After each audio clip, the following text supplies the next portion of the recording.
Hi, You Can Heal family. Welcome back to the reading of the Old Testament, the book of Numbers. We're going to be looking at chapter 3. So this morning, if I'm totally honest, I jumped up and it was like 5 minutes to 7. I was super late, so I had to rush and drive Brenda to school. And I was like, oh, I didn't post the reading because I got up late. So I had the little inspirational video there about leaving the past behind that I wanted to post, but I was like, oh, I'm not sure. So anyways, I did. So thanks for those who commented on that. That was a little project I did that had been sitting there for a while. So thanks for those of you who listened to that. Now, and then what's also funny? Actually, I fell asleep last night cracking up listening to Lisa's video, looking at the black screen. It just made me laugh so hard. And then every time she tells us that Satan has no edges, I just went to bed laughing so hard. I don't know, maybe that's why I slept so good last night. I don't know, but it was just funny to me. If this is your first time listening, you have no idea what I'm talking about. Lisa Smiles is on YouTube and she takes care of our natural hair. But anyways, yeah, I slept in. So the good thing about that is that video got up that I've been wanting to post, and I'm gonna read now. The kids are napping. I think Brent's gonna walk in any minute though, but I'm still gonna give it a whirl here and spend some time with the Lord and you. My name's Shena Major, and I'm a life coach. And on this channel, I've been reading the Bible, and you've been hanging with me. If this is your first time, I read and then I kind of talk and share my thoughts and just read some more. So it's a different spin on going through the entire Bible. So check it out, and hopefully you keep coming back and listening, because if you do, you will fall in love with the Lord. Oh, you will. You will. You really will. Here we go. Chapter 3 of Numbers, the family of Aaron. This is the family line of Aaron and Moses, as it was recorded when the Lord spoke to Moses on Mount Sinai. Aaron's sons were Nadab the firstborn, Abihu, Eleazar, and Ithamar. They were anointed and set apart to minister as priests. But Nadab and Abihu died in the Lord's presence in the wilderness of Sinai, when they burned before the Lord a different kind of fire than he had commanded. Since they had no sons, this left only Eleazar and Ithamar to serve as priests with their father Aaron. The ministry of the Levites. Then the Lord said to Moses, call forward the tribe of Levi and present them to Aaron the priest as his assistants. They will serve Aaron and the whole community, performing their sacred duties in and around the tabernacle. They will also maintain all the furnishings of the sacred tent, serving in the tabernacle on behalf of all the Israelites. Assign the Levites to Aaron and his sons as their assistants.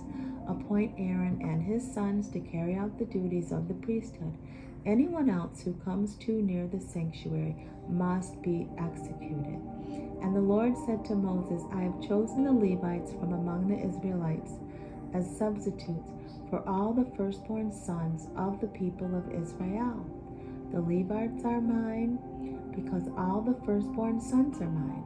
From the day I killed all the firstborn sons of the Egyptians, I set apart for myself all the firstborn in Israel of both men and animals. They are mine. I am the Lord.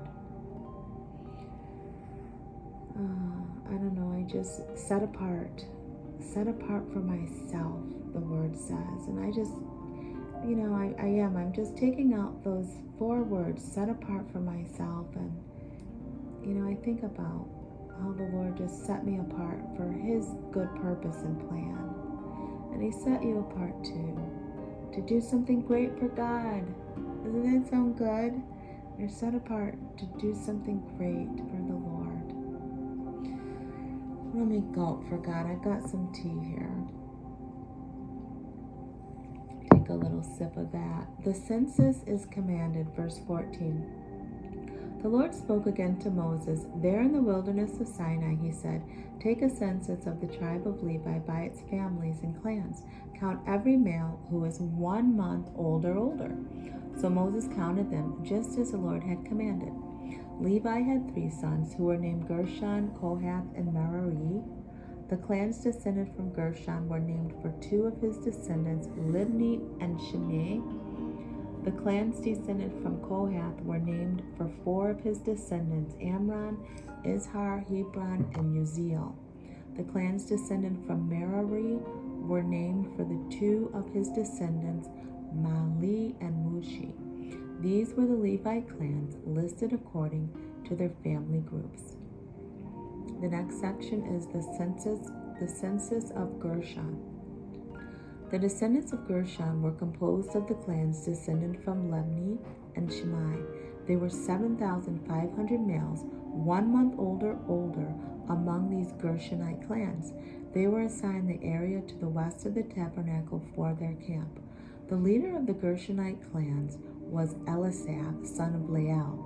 These 2 clans were responsible to care for the tent of the tabernacle with its layers of coverings, its entry curtains, the curtains of the courtyard that surrounded the tabernacle and altar, the curtain at the courtyard entrance, the cords, and all the equipment related to their use. The census of Kohath. Now, remember, I think this is the family line of Aaron. So, the descendants of Kohath were composed of the clans descended from Amram, Izhar, Hebron, and Uziel. There were 8,600 males, 1 month older among those Kohathite clans. They were responsible for the care of the sanctuary. They were assigned the area south of the tabernacle for their camp. The leader of the Kohathite clans was Elizaphan, son of Uziel. These 4 clans were responsible for the care of the ark, the table, the lampstand, the altars, the various utensils used in the sanctuary, the inner curtain, and all the equipment related to their use. Eleazar the priest, Aaron's son, was the chief administrator over all the Levites, with special responsibility for the oversight of the sanctuary. Well, they were responsible for a lot. The leader of the Kohathite clan. They had a lot of responsibility. I wonder why God chose them. I would like to believe he trusted them with something so precious. The ark, the lampstand, the table, the utensils. I mean, my goodness, what an honor, right? And I want that too. I want God to trust me with things, but I have to do my part. We have to do our part and be responsible with what he has given us so far. Do our very best. I've been really going hard on this debt freedom journey, and I've kind of been consumed with that lately. So I think about that, well, much is given, much is required, and God can't give us more if we can't handle what we have, right? So we have to, well, you don't have to, but I've just been thinking along the lines of, paying Caesar what belongs to Caesar. That's important to me.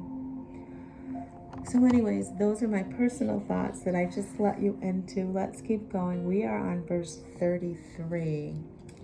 And we got a little bit more to go with all these descendants. But let's keep going. Let's push through, right? I think I'm encouraging myself. Verse 33.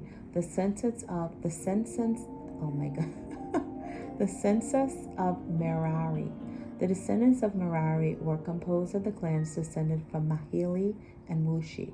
They were 6,200 males, 1 month older among these Merarite clans. They were assigned the area north of the tabernacle for their camp. The leader of the Merarite clans was Gabriel, son of Abihail. These 2 clans were responsible for the care of the frame supporting the tabernacle, the crossbars, the pillars, the bases, and all the equipment related to their use. They were also responsible for the posts of the courtyard and all their bases, pegs, and cords. Now see, The Kohath descendants, to me, it seems like they were trusted with items that were a little more precious, but I mean, all these things are important, but I would have rather been responsible for like the lampstand and the table and the ark, opposed to the pegs in the post. Anyways, let me keep going. The summary of the census, verse 38. The area in front of the tabernacle in the east toward the sunrise was reserved for the tents of Moses and of Aaron and his sons, who had the final responsibility for the sanctuary on behalf of the people of Israel. Anyone other than a priest or Levite who came too near the sanctuary was to be executed. So among the Levite clans, counted by Moses and Aaron at the Lord's command, there were 22,000 males, 1 month old or older. The substitution of the Levites for the firstborn. Then the Lord said to Moses, now count all the firstborn sons in Israel who are 1 month old or older, and register each name. The Levites will be reserved for me as substitutes for the firstborn sons of Israel. Okay, 1 month old or older. Now where am I?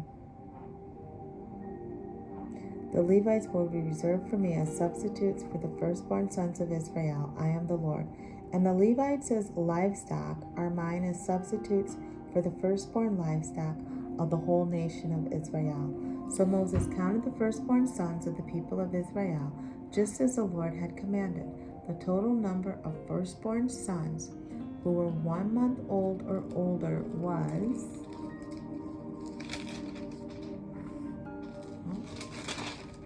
22,273. Now the Lord said to Moses, take the Levites in place of the firstborn sons of the people of Israel, and take the livestock of the Levites as substitutes for the firstborn livestock of the people of Israel. The Levites will be mine. I am the Lord. To redeem the 273 firstborn sons of Israel who are in excess of the number of Levites, collect 5 pieces of silver for each person, each piece weighing the same as the standard sanctuary shekel. Give the silver to Aaron and his sons as the redemption price for the extra firstborn sons. So Moses collected redemption money for the firstborn sons of Israel who exceeded the number of Levites. The silver collected on behalf of these firstborn sons of Israel came to about 34 pounds in weight.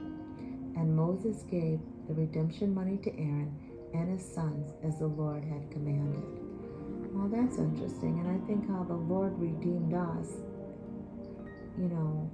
for the price he paid for us, right? When he went on the cross, that's why we're redeemed of the Lord, because he went to the cross for me and you.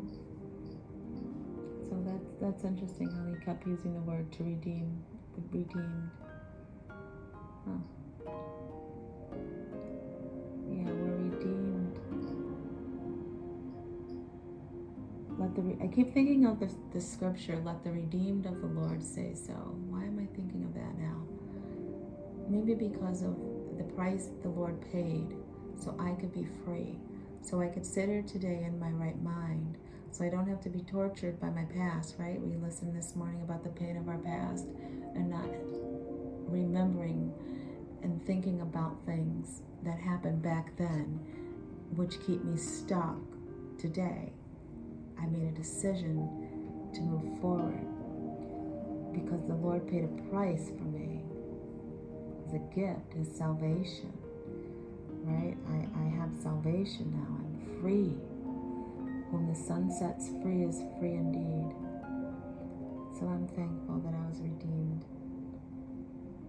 He's my Redeemer. I think there's a song by Big Daddy Weave. I am redeemed. That I used to play that song over and over. Yeah, so that's what I'm thinking. I told you, now you got to take it. If this is your first time listening, I'm not the Bible app, okay? I am Coach Shena Major, reading through the Word of God. I'm just like you, right? A woman who's saved by grace and wanting to honor God by spending time in His Word every day. And that's what I'm going to do.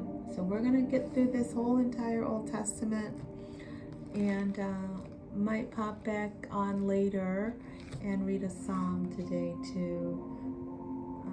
Those are always nice, right? And pretty sure we're going live tonight to read my book, You Can Heal, as well. So stay tuned for that if you're tuning in today anyways. I think it's the 27th, right? The 27th of January. All right, You Can Heal family. I'm just kind of mumbling and talking. Bren's going to walk in any second from school. And I've got to get the babies up. Now, the other thing I'm thinking about, I wonder if you guys can hear the music in the background when the kids are resting. I guess I'm going to have to find out what that link is. So I don't get in trouble by YouTube, right? I got to figure out if you can hear it. I'll have to listen back and see. All right, always remember, true healing begins with self-love. Why? Because God is love and He lives on the inside of you. We will talk soon. Love ya. Bye.